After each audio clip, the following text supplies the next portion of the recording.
Mutual fund investments are subject to market risks. Read all scheme-related documents carefully.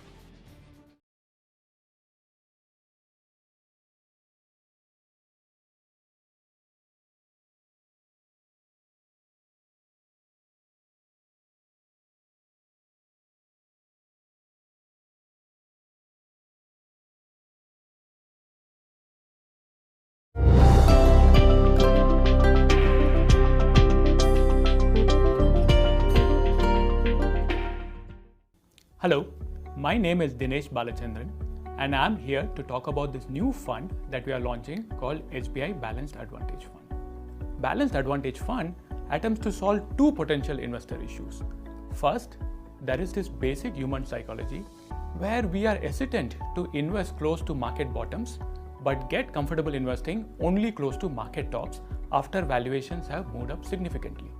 Second, there are many investors who are comfortable taking some equity risk, but are wary of significant drawdowns that are occasionally seen in pure equity mutual funds. The Balanced Advantage Fund attempts to solve these problems by investing in a mix of equity and debt instruments. Further, the allocation to each asset class is varied in a counter-cyclical manner to enhance the risk profile of the fund.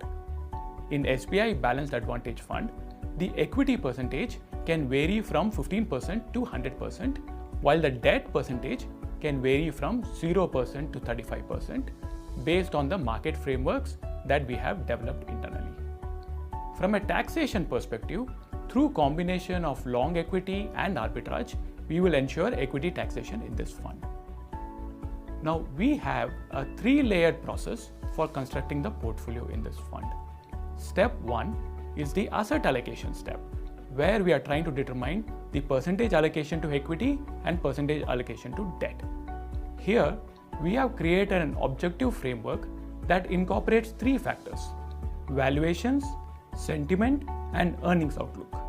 For valuations, we do not look at just absolute equity valuations, but want to look at equity valuations compared to debt valuations. Across markets, over time, we've seen that relative valuations matter more than absolute valuations.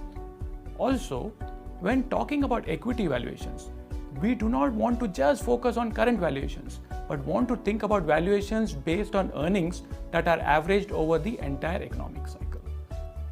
When equities look very expensive compared to debt, we want to have higher allocation to debt and vice versa.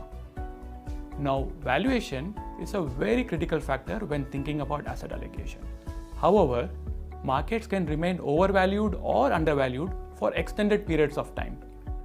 Hence, to arrive at a better asset allocation decision, we've also incorporated equity sentiment as a key measure. Here, we have developed an in-house sentiment index that looks at various underlying factors like market internals, positioning and flows, internet sentiment. These factors, when put together, give us a good sense as to where we are in the fear to greed spectrum. From a contrarian perspective, when the mood is very depressed, we want to allocate more to equity. And when the mood is euphoric, we want to allocate more to debt. While each of these factors individually have good predictive powers, we have merged them together to arrive at a final asset allocation mix. So in step 1, we have a very objective way to decide on allocation between equity and debt. In step 2, within the equity allocation, we then want to think about size style factors. How much should we allocate to large cap stocks versus small and mid cap stocks? How much to allocate between cyclical stocks and defensive stocks? How much to allocate between value stocks and growth stocks? By using objective parameters, we then decide on allocation to each of these factors. In step 3, we finally arrive at the last but not least important step of actually selecting specific stocks. We here at SBI Mutual Fund have an extensive analyst team who are the sector specialists and have been tracking their sectors for a long time. We ask the analysts every month to submit their highest conviction ideas. We will then pick stocks from this list. This allows us to build a portfolio with the best ideas of our fund house. So when you put it all together, we have a nice combination of objective framework and subjective discretion to arrive at what we think will be a robust portfolio that should do well across market environments. If you need any further clarification, please feel free to reach out to us. Hope you will consider investing in this fund. Thank you, and please stay safe. Mutual fund investments are subject to market risks. Read all scheme-related documents carefully.